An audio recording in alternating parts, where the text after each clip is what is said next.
সারাদিন রোজা রেখে কারোই মন চায় না ডাল বেটে পেঁয়াজু তৈরি করতে।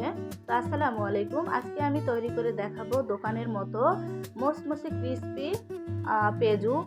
আমি শব্দটা দিতে পারলাম না, কতটা শব্দ আপনাদেরকে আমি বলে বোঝাতে পারবো না বাহিরের শব্দের কারণে। তো আশা করি ভিডিওটা ভালো লাগবে, তো লাইক দিয়ে ভিডিওটা কন্টিনিউ করবেন। এখানে আমি একটা বাটিতে দিয়ে দেবো 1 কাপ মসুর ডাল। আপনারা চাইলে ডালের পরিমাণটা বাড়িয়ে নিতে পারেন।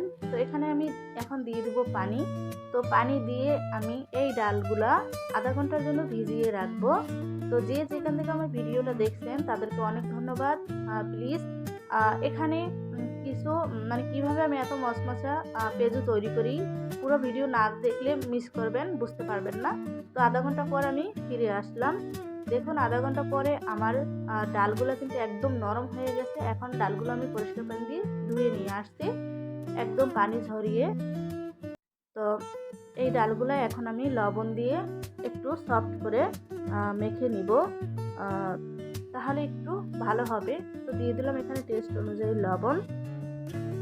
তো সবার কাছে একটা অনুরোধ, আপনারা ফুল ভিডিও কেউ দেখেন না, স্কিপ করে কমেন্ট করে চলে যান। প্লিজ এরকম করবেন না, তাহলে একটা ভিডিও কিন্তু নষ্ট হয়ে যায়। ভিডিওটা অ্যালগোরিদম বুঝে এই ভিডিওর ভিতরে কিছু নেই, তো ভিডিওটা একদমই ভিউ হয় না। প্লিজ এই কাজটা কেউ করবেন না। তো এখানে আমি ডালগুলো কিন্তু নরম করা হয়ে গেছে। এখন এখানে আমি অ্যাড করে দেব কিছু ঘরোয়া উপকরণ। তো এখানে আমি দিয়ে দিচ্ছি 1 বাটি পেঁয়াজ। এই পেঁয়াজুতে একটু পেঁয়াজের পরিমাণটা বেশি দেবেন, তাহলে কিন্তু খেতে ভালো লাগে। তো আমি পেঁয়াজগুলো কিন্তু কুচি কুচি করে পাতলা করে কেটে নিয়েছি। এখন আমি সব পেঁয়াজগুলো এখানে দিয়ে দিব। তো এখানে আমি এখন পেস্ট দেওয়ার পরে দিয়ে দেবো কাঁচামরিচ। ঝালের পরিমাণটা আপনারা বাড়িয়ে নেবেন। এখানে 8 থেকে 10টা কাঁচামরিচ আমি কুচি করে কেটে দিয়েছি। তো এখানে আমি কিছু শুকনো উপকরণ অ্যাড করব। তো 1/2 টেবিল চামচ করে আমি হলুদের গুঁড়ো, মরিচের গুঁড়ো দিব কালারের জন্য। তো এখানে আমি দিয়ে দিলাম 1/2 টেবিল চামচ চাট মশলা। এখন আমি এখানে বাইন্ডিংয়ের জন্য দিয়ে দেব বেসন। বেসন আমি অল্প করে দিব, পরে লাগলে আবার দিব। এখন একটু মেখে নিব সুন্দর করে। বেশি এখানে একদম মথার কোনো প্রয়োজন নেই, আর পানি দেওয়ার কোনো প্রয়োজন নেই, এমনিতেই পানি বের হয়ে যাবে। তো আমি সুন্দর করে মেখে নিয়েছি। এখানে আমি দিয়ে দেবো ধনিয়া পাতা। ধনিয়া পাতাটা দেওয়ার চেষ্টা করবেন, তাহলে কিন্তু পেঁয়াজুটা খেতে ভালো লাগে। একদম দোকানের মতো কোনো 19-20 নাই, দোকানের চেয়েও কিন্তু খেতে খুব স্বাদ। এই আমি বাইন্ডিংয়ের জন্য আবারও দিয়ে দিলাম একটু বেসন। তো এখানে আর আমার কিছু দেওয়ার প্রয়োজন নেই, সব কিছু আমি দিয়ে দিলাম। এখন সুন্দর করে আমার প্রায় মাখা হয়ে গেছে। এখানে আমার আদা রসুন অ্যাড করতে ভুলে গেছি। এখানে 1/2 টেবিল চামচের কম আদা রসুন পেস্ট দিয়ে দিচ্ছি, আপনারা চাইলে স্কিপ করতে পারেন।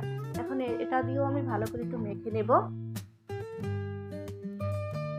এই দেখুন সুন্দর একটা বাইন্ডিং চলে আসছে। এখানে আর কিছু দেওয়ার দরকার নেই। এখন আমি চলে যাব ভাজতে।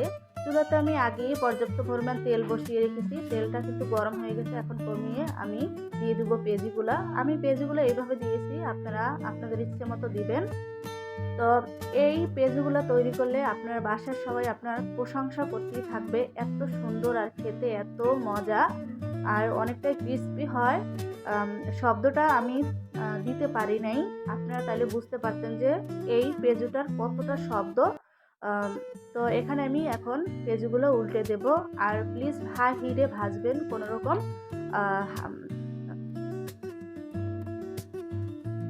তো আমি 1 পিঠ উল্টে দিলাম, লো হিটে ভাজতে হবে, তা না হলে পুড়ে যাবে। তো আমার কিন্তু 1 পিঠ উল্টানো হয়ে গেছে। এখন আমি দ্বিতীয় পিঠ উল্টে ভালো করে আমি একটু গোল্ডেন ব্রাউন কালার করে ভেজে নিব। এখন আমার পেঁয়াজগুলো কিন্তু ভাজা হয়ে গেছে। তো আমি এখন তেল ঝরিয়ে এটা চামচের সাহায্যে তুলে নিব।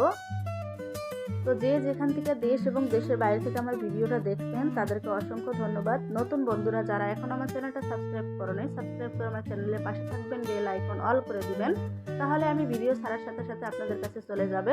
তো আমার ভাজা শেষ, আমি বাকিগুলো অফ ক্যামেরা ভেজে নিব। এই যে দেখুন, এখন আপনাদেরকে দেখিয়ে দিব কতটা একদম শব্দ হয়, আপনাদেরকে আমি দেখাতে পারলাম না, দুঃখিত। তো অনেক ঝরঝরা। আর আপনাদের কাছে যদি আমার ভিডিওটা ভালো লাগে অবশ্যই শেয়ার করে দিবেন, সকলকে দেখার সুযোগ করে দেবেন। তো এই পর্যন্তই আজ। তো বাসায় আপনারা ট্রাই করবেন। সবাই ভালো থাকবেন। আল্লাহ হাফেজ।